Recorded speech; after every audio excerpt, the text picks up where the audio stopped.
여러분, 성경의 최대 관심사가 무엇이라고 생각하십니까? 우리 성경의 최대 관심사는 바로 우리의 구원에 있습니다.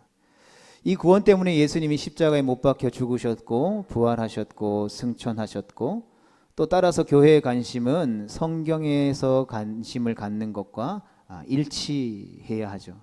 즉, 구원의 문제에 대해서 교회는 늘 관심을 가져야 하는 것입니다.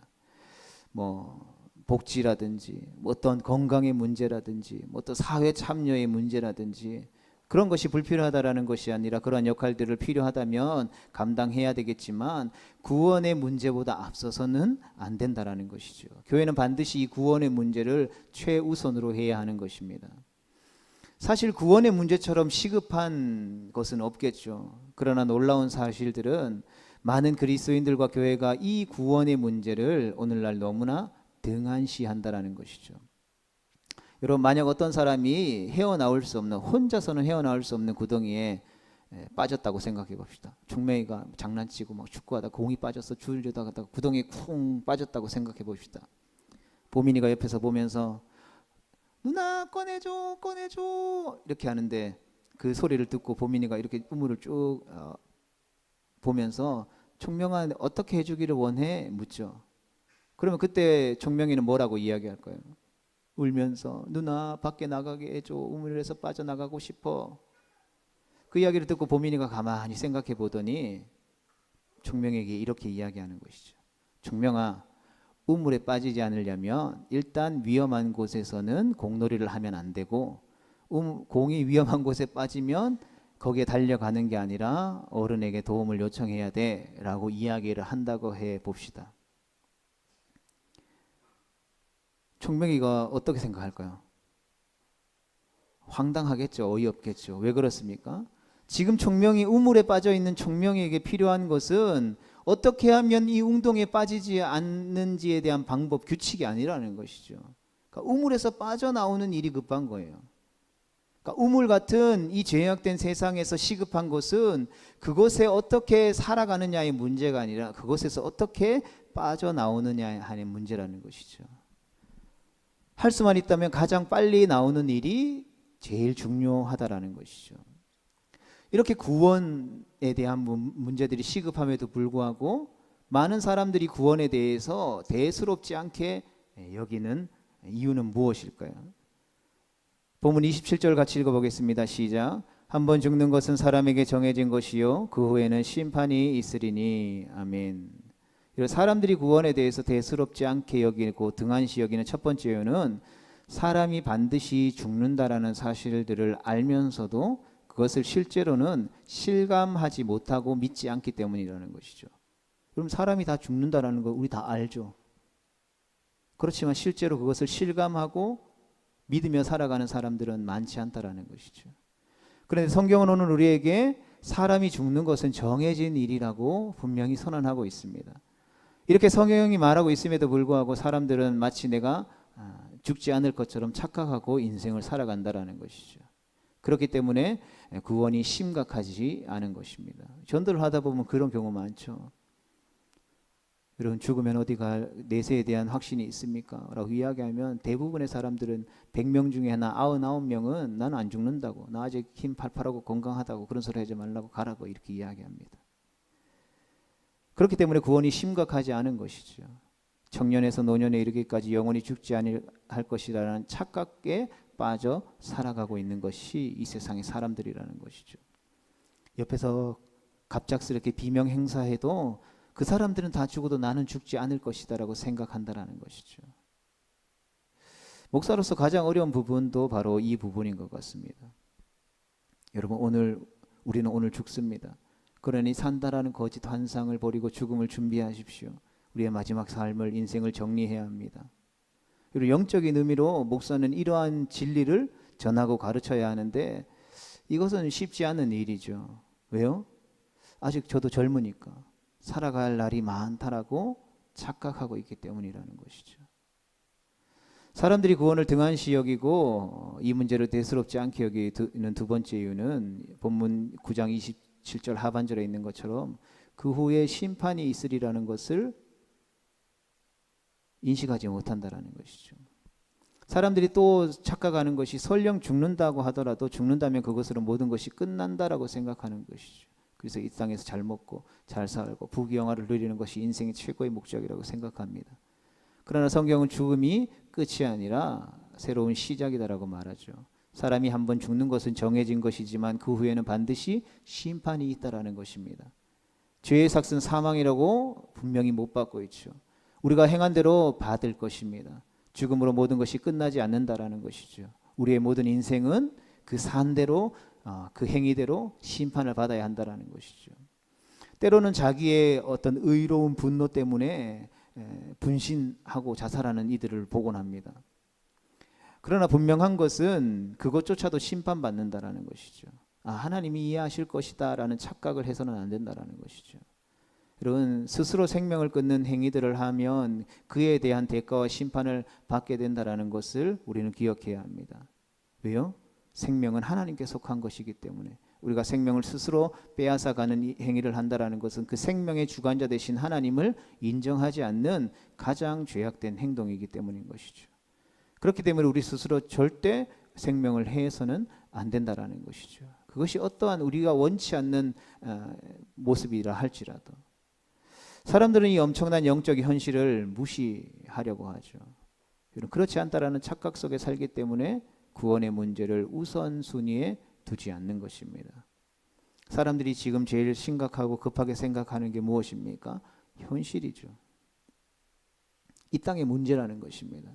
그러나 이 땅에서의 80년, 100년의 삶은 영원에 비하면 점 하나에 불과한 것이죠. 성경은 우리에게 영혼에 대해서 가르쳐주고 있습니다. 내세를 말하고 있죠. 천국과 지옥이 있다라고 말합니다. 죽음은 끝이 아니라 죽은 후에 영원한 선택으로 인한 길이 우리에게 나뉘어진다라고 분명히 선언하고 있는 것이죠.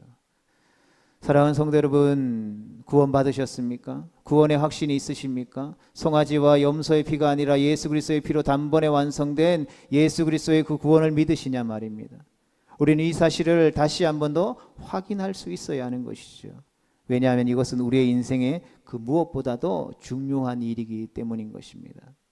그래서 오늘 본문에서는 예수님이 오늘 우리에게 베풀어 주신 구원을 세 가지로 설명하고 있는데 우리 그것을 함께 나누기를 원합니다. 그래서 우리의 삶에서 무엇보다 중요한 구원에 대해서 다시 한번 생각하고 그것을 바로 잡을 수 있게 되기를 주님의 이름으로 축복합니다.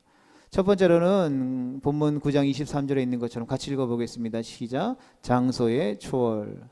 구약의 제사와 의식과 규례는 인간의 손으로 만든 성소와 지성소, 즉 성막이라고 하는 특별한 장소에서 이루어졌죠. 그래서 사람들은 꼭 그 장소에만 가야만 했습니다.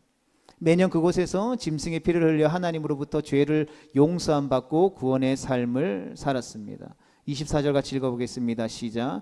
그리스도께서는 참것의 그림자인 손으로 만든 성소에 들어가지 아니하시고 바로 그 하늘에 들어가사 이제 우리를 위하여 하나님 앞에 나타나시고. 아멘. 그러니까 예수님이 드린 구원의 제사는 사람이 만든 성소에서 드려진 것이 아니라 하늘에서 이루어졌고 그것은 우리를 위한 것이다라고 설명하고 있는 것이죠. 우리는 요한복음 4장 20절에 나오는 한 여인과 예수님의 만남의 사건들을 기억합니다. 남편이 여럿이 있었던 수가성의 한 여인에 관한 것이죠. 이 사람이 아무도 없는 정오에 물을 길러러 나왔습니다. 그곳에 예수님이 우물가에 홀로 계셨습니다. 그때 여자는 우리는 지금까지 이 산에서 대대로 예배드려 왔는데 당신 유대인들은 예루살렘에서 예배드려야 된다라고 합니다라고 말합니다. 이 예수님은 이 산에서도 말고 저 산에서도 말고 하나님은 영이시니 예배하는 자가 영과 진리로 예배해야 할 때가 온다고, 그리고 그때가 바로 이때라고 말씀하시며 너희들이 진정한 예배할 때가 도래했음을 선언해 주죠. 그리고 로마서 12장에 기억하면서 이렇게 기록하고 있습니다. 로마서 12장 1절 같이 봅니다. 시작. 그러므로 형제들아 내가 하나님의 모든 자비하심으로 너희를 권하노니 너희 몸을 하나님이 기뻐하시는 거룩한 산제물로 드리라. 너희가 드릴 영적 예배니라. 아멘. 예수 그리스도께서 우리를 위하여 흘리신 보혈과 구원은 장소를 초월하는 것입니다. 구약의 시대로 돌아갈 필요도 없는 것이며 예루살렘 성전으로 예배하기 위해서 갈 필요도 없는 것이며 사람의 손으로 지은 성막에 가서 제사 드릴 필요도 없다라는 것이죠. 우리 주님이 주신 구원의 구원은 장소를 초월한 것이며 주님께 드리는 예배는 이 산에서도 예루살렘에서도 아니라고 하셨다라는 것이죠. 그리고 하나님은 영이시니 예배하는 자가 영과 진리로 예배하는 것이다라고 친히 말씀해 주셨습니다. 그러하기에 우리의 구원은 실로 장소를 초월하는 것이죠. 또 사도행전을 보면 재미있는 기록들이 많죠. 120명이 마가의 다락방에서 성령 세례를 받게 됩니다. 베드로가 설교할 때 3,000명이 회개하고 주님 앞에 돌아오게 되죠. 또 사도행전 3장에 보면 나면서부터 안전병이 된 사람이 성전 미문에서 구원받습니다. 또 빌립이 전도함 에티오피아 네시아는 광야에서 구원을 받았습니다. 사울은 다메섹 도상에서 구원을 받았죠. 고넬료는 집에서 세례를 받았습니다. 또 간수장은 감옥에서 예수님을 만나게 되죠. 이들은 받은 구원은 장소를 이처럼 초월했다라는 것입니다. 어디서든지 누구든지 예수 그리스도의 이름을 부르며 성령의 역사 앞에 무릎 꿇으면 하나님은 구원을 베풀어 주시는 것입니다. 두 번째 같이 읽어보겠습니다. 시작. 시간의 초월. 구약의 제사는 어떻게 드려졌습니까? 해마다 반복적으로 되풀이해서 드릴 수밖에 없었죠. 본문 25절과 26절의 말씀을 함께 봅니다. 시작. 대제사장이 해마다 다른 것의 피로써 성소에 들어가는 것 같이 자주 자기를 드리려고 아니하실지니 그리하면 그가 세상을 창조한 때부터 자주 고난을 받아야 할 것이로되 이제 자기를 단번에 제물로 드려 죄를 없이 하시려고 세상 끝에 나타나셨느니라. 아멘. 대제사장은 인간의 죄를 용서받기 위해서 다른 것의 피로써 성소에 들어갔지만 예수 그리스도는 자기를 단번에 드렸다라고 말씀하고 있습니다. 여러분 이것이 무엇을 의미합니까? 예수 그리스도께서 지신 그 십자가 골고다 언덕의 십자가의 사건이 그리스도의 구원의 사건이 언제나 현재적인 제사라는 것을 의미합니다. 단번에 드림으로 말미암아 과거와 현재와 미래 시간을 초월해서 그 구원의 효력이 발생되었다라는 것이죠. 그래서 하나님은 우리의 과거의 죄를 용서해 주십니다. 뿐만 아니라 우리가 지금 지은 죄를 용서해 주실 뿐만 아니라 우리가 앞으로 지을 죄까지도 용서해 주시는 분이시죠. 우리 주 예수 그리스도의 구원은 이 모든 것을 포함하고 있는 것입니다. 예수님의 제사는 예수님 당시 사람들에게나 21세기를 살아가는 우리에게나 동일하게 역사하는 것이죠. 그래서 히브리서 13장 8절에 있는 것처럼 예수 그리스도는 어제나 오늘이나 영원토록 동일하신 분이신 것입니다. 그래서 그리스도 안에서는 잃어버린 시간과 과거가 없는 것이죠. 우리의 과거가 치욕스럽고 상처가 깊고 회복할 수 없는 죄가 있다면 예수 그리스도의 구원이 그 과거 속으로 들어가서 다 치유하고 회복해 주시는 것입니다. 주님이 우리의 과거의 죄를 지워버리신 것이죠. 과거의 죄를 보혈로 덮어주시는 것입니다. 이것이 바로 시간을 초월한 구원을 의미하는 것이죠. 예수 그리스도를 믿으면 우리의 과거의 죄는 용서되는 것입니다. 그렇기 때문에 우리 그리스도인들은 과거로 인해서 절망할 필요가 없는 것이죠. 그리고 미래도 불안해할 필요가 없습니다. 왜냐하면 하나님께서 우리의 미래를 책임져 주시기 때문이시죠. 하나님 오늘 이 시간, 이 예배 드리는 시간을 위해 우리를 기다리신 줄로 믿습니다. 그러므로 예수님 앞에 나아오면 어떤 죄와 상처와 고통과 아픔과 슬픔에 문제가 있다 할지라도 그것이 문제가 되지 않는다라는 것입니다. 왜냐하면 우리 주님께서 능히 하지 못할 일이 없기 때문이죠. 고린도전서 후서 5장 17절입니다. 같이 봅니다. 시작. 그런즉 누구든지 그리스도 안에 있으면 새로운 피조물이라 이전 것은 지나갔으니 보라 새 것이 되었도다. 아멘. 2000년이 지난 지금도 예수 그리스도를 믿고 영접하는 자에게는 새로운 피조물의 역사를 주신다라고 말씀하고 있는 것이죠.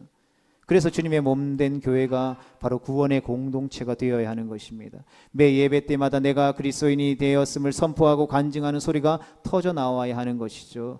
나아가 예수님을 믿고 구원받은 기쁨과 평안이 넘치는 것을 우리는 매 예배 때마다 경험할 수 있어야 하는 것입니다. 그렇게 되기를 주님의 이름으로 축복합니다. 이것이 교회이고 이것이 우리에게 베풀어 주신 구원이기 때문입니다. 로마서 8장 1절과 2절 그리고 38절과 39절의 말씀을 우리 연속해서 같이 읽어보겠습니다. 시작. 그러므로 이제 그리스도 예수 안에 있는 자에게는 결코 정죄함이 없나니 이는 그리스도 예수 안에 있는 생명의 성령의 법이 죄와 사망의 법에서 너를 해방하였음이라. 내가 확신하노니 사망이나 생명이나 천사들이나 권세자들이나 현재일이나 장래일이나 능력이나 높음이나 깊음이나 다른 어떤 피조물이라도 우리를 우리 주 예수 그리스도 예수 안에 있는 하나님의 사랑에서 끊을 수 없으리라. 아멘. 이것이 바로 구원받은 사람의 현재의 모습인 줄 믿습니다. 그래서 구원은 시간을 초월해서 하나님이 현재 나에게 다가오시는 능력인 것이죠. 우리는 이 구원의 기초 위에 살아가고 있는 것입니다. 세 번째 같이 읽어보겠습니다. 시작. 아멘. 9장 27절 말씀을 계속해서 살펴보면 한 번 죽는 것은 사람에게 정해진 것이요 그 후에는 심판이 있으리니 했습니다. 이것이 성경의 진리인데 지금까지의 어떤 세상의 철학은 죽음이 이 세상이 끝이라고 가르치고 있죠. 사단은 사람들이 영원한 세계와 영생이 있다라는 사실을 인식하지 못하도록 끊임없이 유혹합니다. 그래서 사람들이 어디에 관심을 가집니까? 지금 현재의 삶에 관심을 많이 가지죠. 죽음 이후에 관심을 가지지 않습니다. 사람들의 유일한 관심, 가장 큰 관심은 바로 현실인 것이죠. 지금 내가 행복한가? 지금 내가 성공했는가? 지금 내 삶이 평안한가? 내가 지금 힘이 있고 건강한가에 대해서 끊임없이 관심을 가지는 것이죠. 그러나 영혼을 생각하지 않는 사람에게는 결코 현실이 주어지지 않는다라는 것을 기억해야 합니다. 동시에 현실 없는 영혼도 없는 것이죠. 그렇게 영혼과 현실은 동시적이라고 할 수 있는 것입니다. 무엇이 잘못된 것입니까? 극단화된 것이 잘못된 것이죠. 내세만 생각하는 것도 잘못된 것이고 현실만 생각한 것도 잘못이죠. 현실의 문은 영원이라는 열쇠로 풀어야 하는 것입니다. 현실은 현실로 풀어지지 않는다라는 것이죠. 여러분, 현실만 보면 극단적으로 갈 수밖에 없습니다. 그러나 영혼으로 가면 그 현실을 도피할 뿐이죠. 우리의 삶은 현실에서 시작해서 영혼으로 이어지는 것입니다. 그러하기에 죽음으로 모든 것이 끝나지 않는 것이죠. 죽은 이후에는 심판이 기다리고 있고 그 심판대 앞에서 예수 그리스도를 믿느냐 믿지 않느냐 이 진리 앞에 천국과 지옥이 나뉘어지고 그 천국과 지옥에서 영원한 삶이 기다리고 있는 것입니다. 본문 28절을 같이 읽어보겠습니다. 시작. 이와 같이 그리스도도 많은 사람의 죄를 담당하시려고 단번에 들이심 받으셨고 구원에 이르게 하기 위하여 죄와 상관없이 자기를 바라는 자들에게 두 번째 나타나시리라. 여기서 중요한 것은 두 번째 나타나신다라는 것이죠. 이 말이 무엇입니까? 예수님이 다시 오신다라는 것이죠. 주님은 우리의 죄를 위해서 죽으셨고 부활하셨고 승리하셨고 하나님 보좌 우편에 승천하셨고 지금도 우리를 위해 중보하고 계십니다. 그리고 우리를 주목하고 계시죠. 역사를 섭리하고 계시는 것입니다. 그러나 주님은 분명히 말씀하셨습니다. 뭐라고 말씀하셨습니까? 내가 다시 올 것이다라고. 현재 그리스도인들과 교회의 비극은 주님이 다시 오실 것에 대해서 별로 관심이 없어 보입니다. 자꾸 현실만 이야기하죠. 눈에 보이는 현실만을 이야기합니다. 그냥 예수님 믿고 복받아서 성공, 출세, 행복하며 그만이고 그것이 하나님 앞에 영광 돌리고 그것이 하나님의 축복이라고 착각하며 살아간다라는 것이죠. 그러나 성경이 무엇을 우리에게 증언하고 있습니까? 주님은 다시 오신다라는 것이죠. 왜 오십니까? 심판하기 위해서 오신다라는 것이죠. 양과 염소를 구분하기 위해서 오신다라는 것입니다. 이 세상에는 마지막 종말이 기다리고 있다라는 것이죠. 성경은 시작해서 끝이 있음을 우리에게 알려줍니다. 그것은 바로 세상의 종말인 것이죠. 그리고 그 종말이 끝난 후에는 천국과 지옥이 있다라는 것이죠. 우리는 그때 죄의 대가와 심판을 받게 될 것입니다. 그러나 구원은 무엇을 의미합니까? 그 심판 때에 심판을 받지 않는다라는 것을 의미하는 것이죠. 여러분, 구원은 심판을 초월하는 것이죠. 사람이 죽는 것은 정하신 것이요 그 후에는 자기가 지은 죄의 대가로 심판을 받는다라는 것입니다. 그러나 예수 그리스도의 보배로운 피를 의지하는 사람은 그 심판을 뛰어넘을 것이죠. 그리고 하나님이 우리를 영접하실 것입니다. 여러분, 이것이 우리에게 주어진 구원인 것이죠. 그래서 초대교회 성도들은 재림의 희망을 잃지 않았습니다. 그들의 신앙은 곧 재림이었다라는 것이죠. 주님이 반드시 다시 오신다고 믿었습니다. 그래서 그들은 로마 황제의 대학살과 엄청난 핍박 속에서도 십자가에 매달려 화형당하는 순간에도 찬송을 불렀습니다. 그 박해를 피해서 땅굴로 깊숙이 들어가서 거기에서 숨어 지내면서 예배드리면서 다시 오실 주님의 나라를 기다렸다라는 것이죠. 무엇 때문입니까? 주님께서 다시 오신다고 분명히 약속하셨기 때문에, 그 약속의 말씀에 대한 확신이 있었기 때문에 굶주린 사자들이 그들의 살을 찢겨 죽였습니다. 그런 그대로 여전히 찬송을 불렀습니다. 그리고 신앙을 고백했습니다. 무엇 때문이라고요? 재림 때문이라고. 여러분, 누군가 다시 온다라는 것을 믿는 사람은 결단코 삶을 헛되게 살지 않죠. 춘향이가 그 변사또의 그 고진 모난 고초를 어떻게 견딜 수 있었겠습니까? 이몽룡이 다시 온다라는 확신이 있었기 때문에 기다렸겠죠. 그 확신이 없었으면 과연 기다렸을까요? 마찬가지로 남편이 멀리 갔다가 때가 되면 다시 온다라는 사실을 안다면 그 안에는 정결하게 살 것입니다. 마찬가지로 주님이 다시 오실 것을 믿는 주님의 몸된 교회는 정결하게 살아가는 것이죠.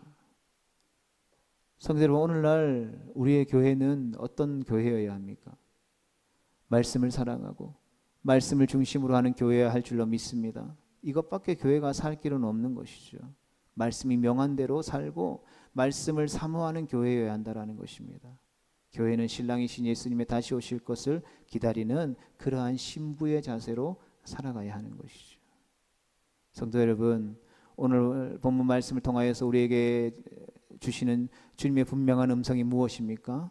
최후의 날은 반드시 온다라는 것이죠. 그리고 그 최후의 날에는 두 가지 현상이 벌어질 것이다라는 것입니다. 구원은 그 다시 오실 예수님의 심판을 초월하는 것이기 때문에 예수 그리스도를 나의 구주로 고백하고 영접하고 하나님의 자녀된 백성된 성도들에게는 그날이 영광의 날이요 기쁜 날이고 축주의 날이라는 것이죠. 뿐만 아니라 감격의 날이겠죠. 눈물과 흘렸던 고통들이 사라지는 날이요 모든 고난이 벗어나 하나님의 품에 안기는 영광스러운 날인 것입니다. 그러나 하나님을 믿지 않는 사람에게는 그날은 어떤 날입니까? 심판의 날이라는 것이죠. 공포의 날이며 저주의 날일 것입니다. 여러분, 예전에 이제 조금 이제 20대 중반 후반 이렇게 흘러가면서 아버지랑 장례식에 있어서 한번 다녀온 적이 있습니다. 뭐 당연히 사랑하는 가족들을 잃었으니까 슬픔에 잠긴 유족들을 위로하고 돌아왔죠. 돌아오는 차 안에서 잠깐이지만 그런 이야기를 나눴던 것 같습니다. 아버지가 하셨던 말씀이죠. 장례식이 저렇게 좀 슬퍼야 할까? 예수 믿는 사람들의 장례식이 꼭 슬픔의 날일까? 유족들에겐 슬플 수 있겠지만 이제 우스갯소리로 나는 좀 내가 나중에 죽고 천국 가면 천국에 입성하는 거니까 좀 시끌벅적하고 기뻐하고 즐거워했으면 좋겠다. 이 땅의 고난과 아픔과 슬픔을 다 벗어던지고 아버지 사랑하는 아버지의 품에 안기는 날인데 왜 슬퍼하냐? 좀 즐겁고 기뻐했으면 좋겠다. 그때 당시는 뭐 왜 그런 소리를 하시나 이해 안 됐지만 목회를 하면서 말씀을 묵상하면서 저거 한 살 한 살 더 먹어가면서 아 그렇구나.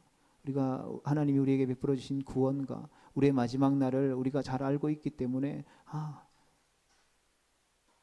예수 믿는 사람들의 가는 마지막 길은 기쁘고 즐거웠으면 좋겠다. 그것이 어떤 면에서는 영적으로 가장 기쁜 날이지 않을까라는 생각들을 하게 되는 것이죠. 그러나 오늘날 많은 현대인들, 특별히 젊은 세대로 가면 갈수록 하나님을 믿지 않죠. 천국도 믿지 않습니다. 내세를 인정하려 들지 않죠. 오히려 대적하여 일어나는 세대로 전락해 버렸죠. 왜 그렇습니까? 상대적으로 죄의식이 있기 때문이죠. 이 죄의식이 무엇입니까? 내 마음대로 살고 싶은 욕구와 계속해서 충돌하는 것이죠. 그래서 교회에서 천국 이야기하고 지옥 이야기하고 구원받는다, 심판받는다 이야기하는 것을 듣고 싶어 하지 않죠. 하나님이 너와 함께 하셔. 너희가 가는 길을 축복하셔. 하나님이 너와 함께 하시면 너는 성공할 거야. 이런 이야기하지 하나님 제대로 믿지 않으면 예수 그리스도 말씀대로 살지 않으면 너 구원 못 받아 라고 이야기하면 교회 떠나버리죠. 그래서 내 입맛에 맞고 내가 듣고 싶은 이야기를 하고 싶은 곳으로 떠돌아다닙니다. 그들을 가나안 성도라고 부르기도 하죠. 그 내면에 깊은 두려움이 존재한다라는 것입니다. 사랑하는 성도 여러분, 천국에 갈 사람은 아무리 많은 지옥 이야기를 들어도 겁내지 않죠. 심판의 설교가 구원의 기쁜 소식으로 들려지기 때문인 것입니다. 왜요? 구원이 그 심판을 초월하기 때문인 것이죠. 주님이 다시 오셔서 우리를 영접하시고 구원해 주실 것을 믿기 때문인 것입니다. 사랑하는 성도 여러분, 최후의 날을 맞이할 준비가 되셨습니까? 세상의 종말은 반드시 옵니다. 그리스도인에게는 그날이 바로 영광의 날이요 기쁨과 감격의 날이겠지만 믿지 않는 이들에게는 심판의 날이요 절망의 날이 될 것입니다. 우리는 오늘 이 시대를 살아가면서 이 시간 하나님 앞에 예배하면서 그날을 어떤 날로 맞이할 준비를 하고 있습니까? 그리고 그것은 우리가 지금 예수 그리스도와 어떤 관계에 있느냐로 결정되어질 것입니다. 우리 모두가 그날을 영광의 날로 맞이할 수 있게 되기를 주님의 이름으로 축복합니다. 구원의 감격과 기쁨으로 맞이할 수 있는 날이 되어질 수 있기를 주님의 이름으로 축복합니다. 그래서 우리 모두가 그날을 준비할 수 있는 주님의 몸된 교회로 계속해서 더욱더 든든히 세워져 갈 수 있게 되기를 주님의 이름으로 축복합니다.